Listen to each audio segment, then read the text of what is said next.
नमस्कार प्रिय दर्शकों, आप सभी का हार्दिक स्वागत अभिनंदन है हमारे YouTube चैनल दिव्य मंत्र ज्ञान साधना में। आज श्री हनुमान जी महाराज का एक दुर्लभ मंत्र प्रयोग बताने जा रहा हूँ, जो हर प्रकार की पीड़ा को, दुख को नष्ट करता है। वैसे भी श्री हनुमान जी महाराज को संकट मोचन कहे जाते हैं और इस कली काल में श्री हनुमान जी महाराज का शक्ति का प्रभाव स्पष्ट रूप से देखा जाता है। ऐसा कोई भी रोग नहीं, कोई भी परेशानी नहीं, कोई भी चिंता नहीं, जिसका श्री हनुमान जी महाराज निवारण ना कर सके। आवश्यकता है तो सिर्फ श्रद्धा विश्वास के साथ श्री हनुमान जी महाराज की या अन्य जिस भी देवी देवता के आराधना पूजा एवं मंत्र का जाप करते हैं, पूर्णतः शरणागत होकर अनन्य भाव से अपनी प्रार्थना कीजिए, अपनी निवेदन कीजिए, मंत्र का जाप कीजिए। निश्चित ही आपको प्रभाव प्राप्त होगा। और आज का जो मंत्र है, चिंता हरण हनुमान मंत्र कहा जाता है, अर्थात किसी भी प्रकार के चिंता को हर देता है, साथ ही हर प्रकार के रोग की पीड़ा को नष्ट करता है, दूर करता है। चाहे वो पीड़ा आपके पेट दर्द की हो, सर दर्द की हो, कमर दर्द की हो, या पैरों की दर्द की हो, या अन्य शरीर की किसी भी अंग की हो, अन्य किसी प्रकार की रोग से पीड़ित है और उसके कारण आपके शरीर को पीड़ा हो रही है, तो उस पीड़ा को तुरंत प्रभाव से शांत करने वाला मंत्र बताया गया है। प्रयोग भी अत्यंत सरल है। एक ही रात्रि में इसे सिद्ध करना है और सिद्ध करके जब आप इसे प्रयोग करेंगे तो देखकर हैरत में पड़ जाएंगे। चमत्कारिक रूप से परिणाम देखने को मिल जाएगा कि इतना शीघ्र परिणाम कैसे मिल सकता है। श्री हनुमान जी महाराज की शक्ति को प्रदर्शित करता अत्यंत सिद्ध प्रयोग है। मंत्र चर्चित करने से पहले आप सभी से पुनः निवेदन कि आप लोग वीडियो को पूरा देखें और पूरा ध्यान से सुने। लाइक, शेयर, सब्सक्राइब करना बिल्कुल ना भूले।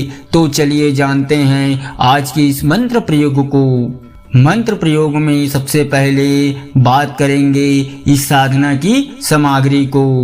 साधना सामग्री बहुत अधिक नहीं है, जिसमें अक्षत, पुष्प, धूप, दीप, नैवेद्य, जो भी साधारण सी सामग्री है वो ले लीजिए। लेकिन भोग के लिए आपको चूरमे का भोग लगाना है। उस दिन थोड़ा सा चूरमा बना लीजिए। देसी घी का हो या शुद्ध गाय के घी का प्रयोग कर सकते हैं तो अत्यंत श्रेष्ठ होगा।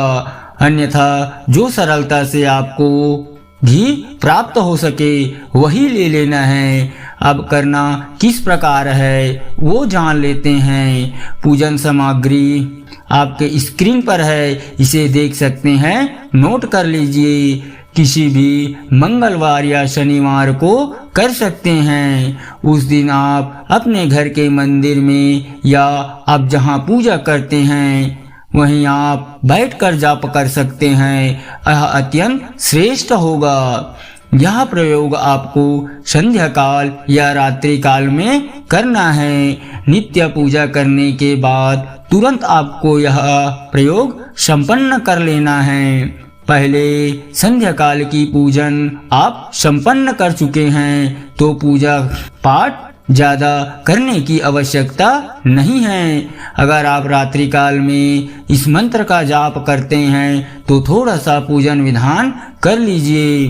पूजन विधान में आपको सबसे पहले शुद्धि आचमन करना है, उसके बाद दीप प्रज्वलित करना है। दीप प्रज्वलित पहले से है तो और नहीं लगेगा। जो भी आपने अपने घर के मंदिर में मुख्य दीपक के रूप में मंदिर में लगाया है, उसी के समक्ष बैठकर पूर्व अभिमुख होकर इस मंत्र को सिद्ध कर सकते हैं। शुद्धि आचमन के बाद आप संकल्प कर लीजिए और संकल्प में अपना नाम, गोत्र, उस दिन की तिथि, वार और नक्षत्र को बोलना है और अपनी कामना बोलना है। जो व्यक्ति व्यक्तिगत रूप से यह साधना कर रहा है तो वह अपने लिए बोले कि मुझे ये परेशानी है, इस प्रकार की समस्या है और इस समस्या के निवारण के लिए इस मंत्र का प्रयोग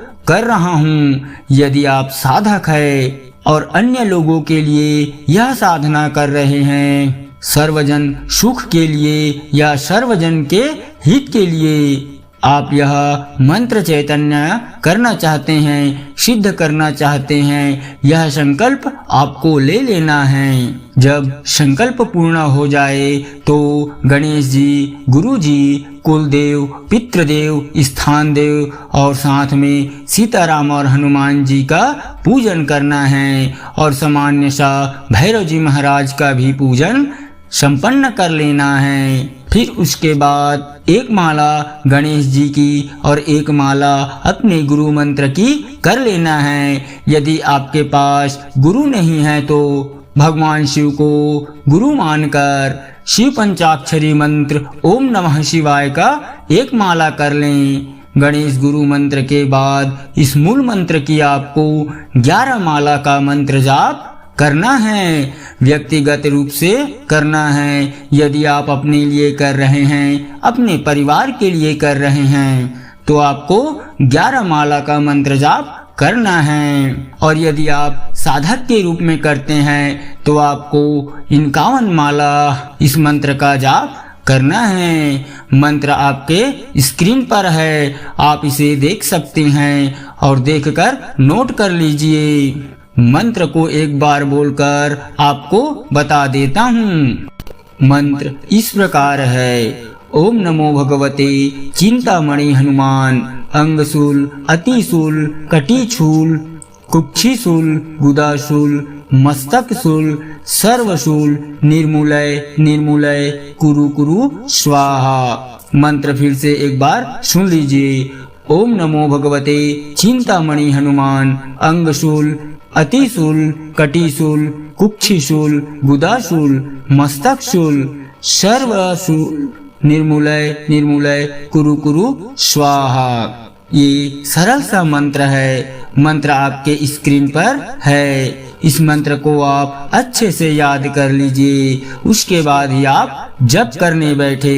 छोटा सा सरल मंत्र है तो याद करने में कोई कठिनाई नहीं होगी। अगर आप व्यक्तिगत रूप से कर रहे हैं या परिवार के लिए कर रहे हैं तो 11 माला का जाप अवश्य करना है और यदि आप साधक के तौर पर कर रहे हैं तो कम से कम आपको 51 माला का जाप अवश्य करना होगा। जब आपका जप पूर्ण हो जाए तो सीताराम और हनुमान जी महाराज का आरती कर ले। आरती के बाद आपको हनुमान जी महाराज को चूरमे का भोग लगाना है। हनुमान जी महाराज को चूरमे का भोग अर्पित करना है अग्नि के ऊपर। उसके बाद जल आचमन कर ले। फिर जल अपने दाहिने हाथ में ले लीजिए, क्षमा प्रार्थना कर लीजिए, समर्पण कीजिए और हनुमान जी महाराज की दाहिने हाथ की तरफ छोड़ दे। उसके बाद थोड़ा सा जल लेकर अपने मस्तक पर तिलक कर लें। इतना सा मंत्र विधान है। अब जान लेते हैं इसके प्रयोग के विधि को। इसका प्रयोग विधि 3 प्रकार से बता रहा हूँ, थोड़ा ध्यान से सुन लीजिए। अगर मंत्र जाप या मंत्र सिद्ध करने के बाद इसका प्रयोग विधि को आप नहीं जानते हैं तो यह मंत्र व्यर्थ है। तो मंत्र प्रयोग की विधि इस प्रकार है। अगर किसी भी पीड़ित व्यक्ति को इस मंत्र से झाड़ा लगाना है तो 7 बार मंत्र पढ़कर उसे आप झाड़ा लगा दीजिए। जो भी पीड़ा है, जो भी नष्ट है वह दूर हो जाएगा। इसके बाद इसका दूसरा प्रयोग है, आप इस मंत्र को बोलकर किसी भी व्यक्ति के लिए तावीज या गंडे धागा का निर्माण कर सकते हैं। धागा का निर्माण करने के लिए या गंडे का निर्माण करने के लिए आपको लाल धागे का प्रयोग करना है और लाल धागे इतना लंबा ले लीजिए कि यह धागा पीड़ित व्यक्ति के कद के बराबर हो। उसमें 21 गांठें लगाइए और 21 गांठें लगाते हुए मंत्र बोलते रहिए। 21 गांठ में 21 मंत्र बोलिए।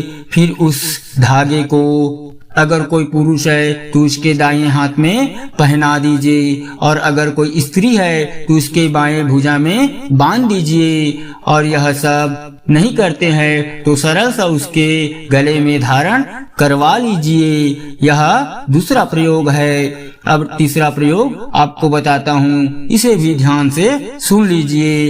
एक गिलास में जल लेना है, उस जल में त्रिकोण या त्रिभुज बनाना है और बीच में हम बीज मंत्र लिखकर इस मंत्र को 21 बार बोलकर उस गिलास के पानी को फूंक मारना है। फिर जो भी पीड़ित व्यक्ति है उसे इस जल को पिला देना है तो यह प्रभाव पीड़ा को तुरंत दूर कर देगा।